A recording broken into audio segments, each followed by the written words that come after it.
Thank you very much. Mr. President, Mr. Secretary General, distinguished delegates, ambassadors, and world leaders, 7 decades of history have passed through this hall in all of their richness and drama. Where I stand, the world has heard from presidents and premiers at the height of the Cold War. We have seen the foundation of nations. We have seen the ringleaders of revolution. We have beheld saints who inspired us with hope, rebels who stirred us with passion, and heroes who emboldened us with courage, all here to share plans, proposals, visions, and ideas on the world's biggest stage. Like those who met us before, our time is one of great contests, high stakes, and clear choices. The essential divide that runs all around the world and throughout history is once again thrown into stark relief. It is the divide between those whose thirst for control deludes them into thinking they are destined to rule over others, and those people and nations who want only to rule themselves. I have the immense privilege of addressing you today as the elected leader of a nation that prizes liberty, independence, and self-government above all. The United States, after having spent over $2.5 trillion since my election to completely rebuild our great military, is also by far the world's most powerful nation. Hopefully, it will never have to use this power. Americans know that in a world where others seek conquest and domination, our nation must be strong in wealth, in might, and in spirit. That is why the United States vigorously defends the traditions and customs that have made us who we are. Like my beloved country, each nation represented in this hall has a cherished history, culture, and heritage that is worth defending and celebrating, and which gives us our singular potential and strength. The free world must embrace its national foundations. It must not attempt to erase them or replace them. Looking around and all over this large, magnificent planet, the truth is plain to see. If you want freedom, take pride in your country. If you want democracy, hold on to your sovereignty.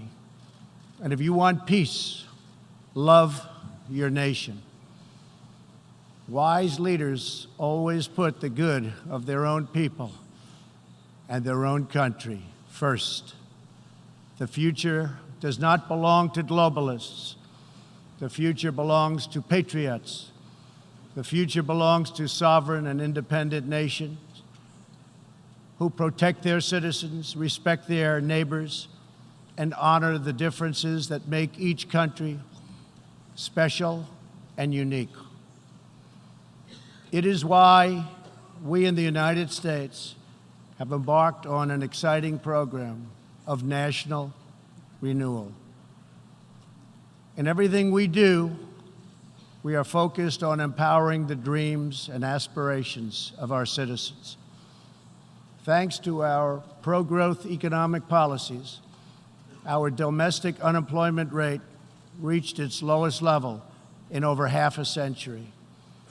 Fueled by massive tax cuts and regulations cuts, jobs are being produced at a historic rate.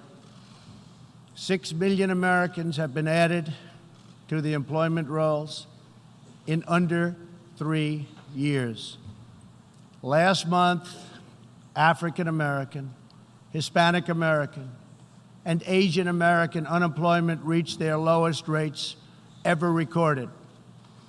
We are marshaling our nation's vast energy abundance, and the United States is now the #1 producer of oil and natural gas anywhere in the world. Wages are rising, incomes are soaring, and 2.5 million Americans have been lifted out of poverty in less than 3 years. As we rebuild the unrivaled might of the American military, we are also revitalizing our alliances by making it very clear that all of our partners are expected to pay their fair share of the tremendous defense burden which the United States has borne in the past. At the center of our vision for national renewal is an ambitious campaign to reform international trade. For decades, the international trading system has been easily exploited by nations acting in very bad faith. As jobs were outsourced, a small handful grew wealthy at the expense of the middle class. In America, the result was 4.2 million lost manufacturing jobs and $15 trillion in trade deficits over the last quarter century. The United States is now taking that decisive action to end this grave economic injustice. Our goal is simple. We want balanced trade that is both fair and reciprocal. We have worked closely with our partners in Mexico and Canada to replace NAFTA with the brand new and hopefully bipartisan U.S.-Mexico-Canada agreement. Tomorrow, I will join Prime Minister Abe of Japan to continue our progress in finalizing a terrific new trade deal. As the United Kingdom makes preparations to exit the European Union, I have made clear that we stand ready to complete an exceptional new trade agreement with the UK that will bring tremendous benefits to both of our countries. We are working closely with Prime Minister Boris Johnson on a magnificent new trade deal. The most important difference in America's new approach on trade concerns our relationship with China. In 2001, China was admitted to the World Trade Organization. Our leaders then argued that this decision would compel China to liberalize its economy and strengthen protections to provide things that were unacceptable to us, and for private property, and for the rule of law. 2 decades later, this theory has been tested and proven completely wrong. Not only has China declined to adopt promised reforms, it has embraced an economic model dependent on massive market barriers, heavy state subsidies, currency manipulation, product dumping, forced technology transfers, and the theft of intellectual property, and also trade secrets on a grand scale. As just one example, I recently met the CEO of a terrific American company, Micron Technology, at the White House. Micron produces memory chips used in countless electronics. To advance the Chinese government's 5-year economic plan, a company owned by the Chinese state allegedly stole Micron's designs, valued at up to $8.7 billion. Soon, the Chinese company obtains patents for nearly an identical product, and Micron was banned from selling its own goods in China. But we are seeking justice. The United States lost 60,000 factories after China entered the WTO. This is happening to other countries all over the globe. The World Trade Organization needs drastic change. The second largest economy in the world should not be permitted to declare itself a developing country in order to game the system at others' expense. For years, these abuses were tolerated, ignored, or even encouraged. Globalism exerted a religious pull over past leaders, causing them to ignore their own national interests. But as far as America is concerned, those days are over. To confront these unfair practices, I placed massive tariffs on more than $500 billion worth of Chinese-made goods. Already, as a result of these tariffs, supply chains are relocating back to America and to other nations, and billions of dollars are being paid to our Treasury. The American people are absolutely committed to restoring balance to our relationship with China. Hopefully, we can reach an agreement that will be beneficial for both countries. But as I have made very clear, I will not accept a bad deal for the American people. As we endeavor to stabilize our relationship, we're also carefully monitoring the situation in Hong Kong. The world fully expects that the Chinese government will honor its binding treaty made with the British and registered with the United Nations, in which China commits to protect Hong Kong's freedom, legal system, and democratic ways of life. How China chooses to handle the situation will say a great deal about its role in the world in the future. We are all counting on President Xi as a great leader. The United States does not seek conflict with any other nation. We desire peace, cooperation, and mutual gain with all. But I will never fail to defend America's interests. One of the greatest security threats facing peace-loving nations today is the repressive regime in Iran. The regime's record of death and destruction is well known to us all. Not only is Iran the world's #1 state sponsor of terrorism, but Iran's leaders are fueling the tragic wars in both Syria and Yemen. At the same time, the regime is squandering the nation's wealth and future in a fanatical quest for nuclear weapons and the means to deliver them. We must never allow this to happen. To stop Iran's path to nuclear weapons and missiles, I withdrew the United States from the terrible Iran nuclear deal, which has very little time remaining, did not allow inspection of important sites, and did not cover ballistic missiles. Following our withdrawal, we have implemented severe economic sanctions on the country. Hoping to free itself from sanctions, the regime has escalated its violent and unprovoked aggression. In response to Iran's recent attack on Saudi Arabian oil facilities, we just imposed the highest level of sanctions on Iran's central bank and sovereign wealth fund. All nations have a duty to act. No responsible government should subsidize Iran's bloodlust. As long as Iran's menacing behavior continues, sanctions will not be lifted. They will be tightened.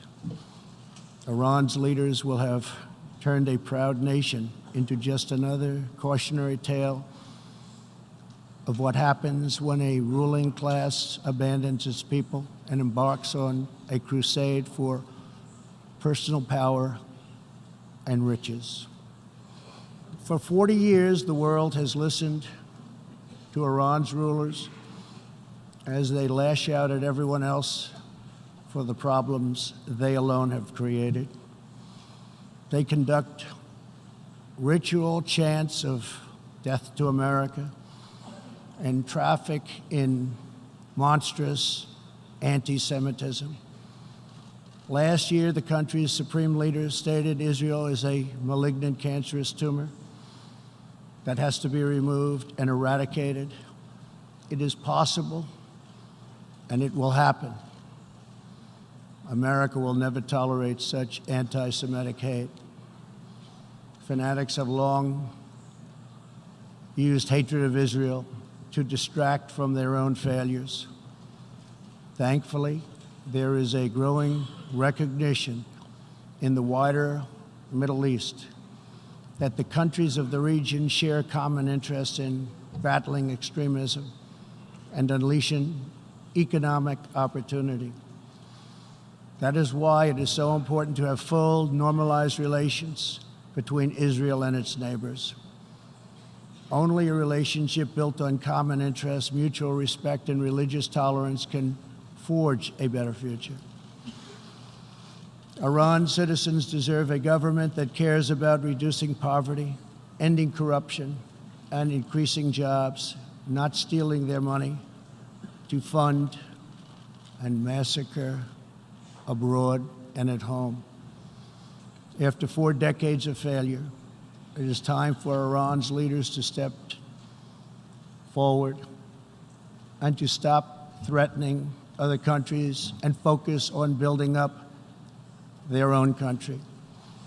It is time for Iran's leaders to finally put the Iranian people first. America is ready to embrace friendship with all who genuinely seek peace and respect. Many of America's closest friends today were once our greatest foes. The United States has never believed in permanent enemies. We want partners, not adversaries. America knows that while anyone can make war, only the most courageous can choose peace. For this same reason, we have pursued bold diplomacy on the Korean Peninsula. I have told Kim Jong-un what I truly believe, that like Iran, his country is full of tremendous untapped potential, but that to realize that promise, North Korea must denuclearize. Around the world, our message is clear. America's goal is lasting. America's goal is harmony. And America's goal is not to go with these endless wars that never end. With that goal in mind, my administration is also pursuing the hope of a brighter future in Afghanistan. Unfortunately, the Taliban has chosen to continue their savage attacks. We will continue to work with our coalition of Afghan partners to stamp out terrorism, and we will never stop working to make peace a reality. Here in the Western Hemisphere, we are joining with our partners to ensure stability and opportunity all across the region. In that mission, one of our most critical challenges is illegal immigration, which undermines prosperity, rips apart societies, and empowers ruthless criminal cartels. Mass illegal migration is unfair, unsafe, and unsustainable for everyone involved. The sending countries and the depleted countries, and they become depleted very fast, but their youth is not taken care of, and human capital goes to waste. The receiving countries are overburdened with more migrants than they can responsibly accept, and the migrants themselves are exploited, assaulted, and abused by vicious coyotes. Nearly 1/3 of women who make the journey north to our border are sexually assaulted along the way. Yet here in the United States and around the world, there is a growing cottage industry of radical activists and non-governmental organizations that promote human smuggling. These groups encourage illegal migration and demand erasure of national borders. Today, I have a message for those open border activists who cloak themselves in the rhetoric of social justice. Your policies are not just. Your policies are cruel and evil. You are empowering criminal organizations that prey on innocent men, women, and children. You put your own false sense of virtue before the lives, well-being, and countless innocent people. When you undermine border security, you are undermining human rights and human dignity. Many of the countries here today are coping with the challenges of uncontrolled migration. Each of you has the absolute right to protect your borders. And so, of course, does our country. Today, we must resolve to work together to end human smuggling, end human trafficking, and put these criminal networks out of business for good. To our country, I can tell you sincerely, we are working closely with our friends in the region, including Mexico, Canada, Guatemala, Honduras, El Salvador, and Panama, to uphold the integrity of borders and ensure safety and prosperity for our people. I would like to thank President López Obrador of Mexico for the great cooperation we are receiving and for right now putting 27,000 troops on our southern border. Mexico is showing us great respect, and I respect them in return. The U.S., we have taken very unprecedented action to stop the flow of illegal immigration. To anyone conducting crossings of our border illegally, please hear these words. Do not pay the smugglers. Do not pay the coyotes. Do not put yourself in danger. Do not put your children in danger, because if you make it here, you will not be allowed in. You will be promptly returned home. You will not be released into our country. As long as I am President of the United States, we will enforce our laws and protect our borders. For all of the countries of the Western Hemisphere, our goal is to help people invest in the bright futures of their own nation. Our region is full of such incredible promise, dreams waiting to be built, and national destinies for all. And they are waiting also to be pursued.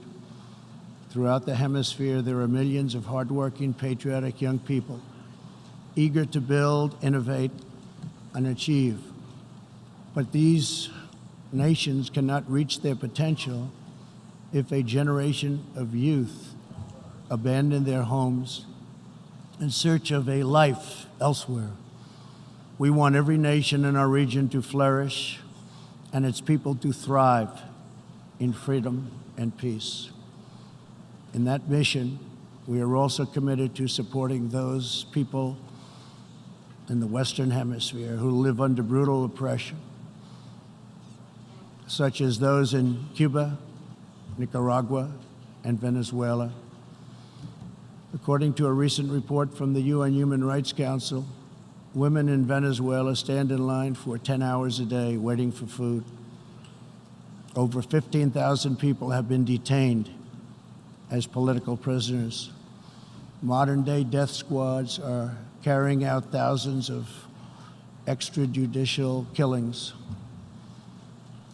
The dictator Maduro is a Cuban puppet protected by Cuban bodyguards, hiding from his own people.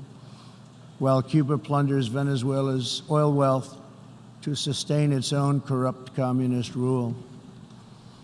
Since I last spoke in this hall, the United States and our partners have built a historic coalition of 55 countries that recognize the legitimate government of Venezuela. To the Venezuelans trapped in this nightmare, please know that all of America is united behind you. The United States has vast quantities of humanitarian aid ready and waiting to be delivered. We're watching the Venezuela situation very closely. We await the day when democracy will be restored, when Venezuela will be free, and when liberty will prevail throughout this hemisphere. One of the most serious challenges our countries face is the specter of socialism. It's the wrecker of nations and destroyer of societies. Events in Venezuela remind us all that socialism and communism are not about justice. They are not about equality. They are not about lifting up the poor. And they are certainly not about good of the nation. Socialism and communism are about one thing only: power for the ruling class. Today I repeat a message for the world that I have delivered at home. America will never be a socialist country. In the last century, socialism and communism killed 100 million people. Sadly, as we see in Venezuela, the death toll continues in this country. These totalitarian ideologies, combined with modern technology, have the power to excise new and disturbing forms of suppression and domination. For this reason, the United States is taking steps to better screen foreign technology and investments and to protect our data and our security. We urge every nation present to do the same. Freedom and democracy must be constantly guarded and protected, both abroad and from within. We must always be skeptical of those who want conformity and control. Even in free nations, we see alarming signs and new challenges to liberty. A small number of social media platforms are acquiring immense power over what we can see and over what we are allowed to say. A permanent political class is openly disdainful, dismissive, and defiant of the will of the people. A faceless bureaucracy operates in secret and weakens democratic rule. Media and academic institutions push flat-out assaults on our histories, traditions, and values. In the United States, my administration has made clear to social media companies that we will uphold the right of free speech. A free society cannot allow social media giants to silence the voices of the people, and a free people must never, ever be enlisted in the cause of silencing, coercing, canceling, or blacklisting their own neighbors. As we defend American values, we affirm the right of all people to live in dignity. For this reason, my administration is working with other nations to stop criminalizing of homosexuality, and we stand in solidarity with LGBTQ people who live in countries that punish, jail, or execute individuals based upon sexual orientation. We are also championing the role of women in our societies. Nations that empower women are much wealthier, safer, and much more politically stable. It is therefore vital not only to a nation's prosperity, but also is vital to its national security to pursue women's economic development. Guided by these principles, my administration launched the Women's Global Development and Prosperity Initiatives. The WGDP is the first ever government-wide approach to women's economic empowerment, working to ensure that women all over the planet have the legal right to own and inherit property, work in the same industries as men, travel freely, and access credit and institutions. Yesterday, I was also pleased to host leaders for a discussion about an ironclad American commitment protecting religious leaders and also protecting religious freedom. This fundamental right is under growing threat around the world. Hard to believe, but 80% of the world's population lives in countries where religious liberty is in significant danger or even completely outlawed. Americans will never fire or tire in our effort to defend and promote freedom of worship and religion. We want and support religious liberty for all. Americans will also never tire of defending innocent life.